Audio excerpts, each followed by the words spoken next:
জীবন তো আর টকশই চলে না, জ্ঞানের কথা গুণী বলে নিজের বেলায় না। আরে পরের বেলায় বুদ্ধিজীবী নিজের বেলায় বোঝে না, পরের বেলায় বুদ্ধিজীবী নিজের বেলায় বোঝে না। নিজের স্বার্থ কেউ কখনো একটা চুলো ছাড়ে না।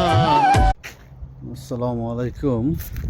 আমার বাগানে আসছি আর কি, আপনারা সেই দেখার জন্য। আমার বাগান দন্দুল গাছ, হলো সাজনা গাছ, হলো মরিচ গাছ, হলো রসুন গাছ, বেগুন ধরছে গাছে, হলো পুঁইশাক গাছ, আলহামদুলিল্লাহ, করলা গাছ, হলো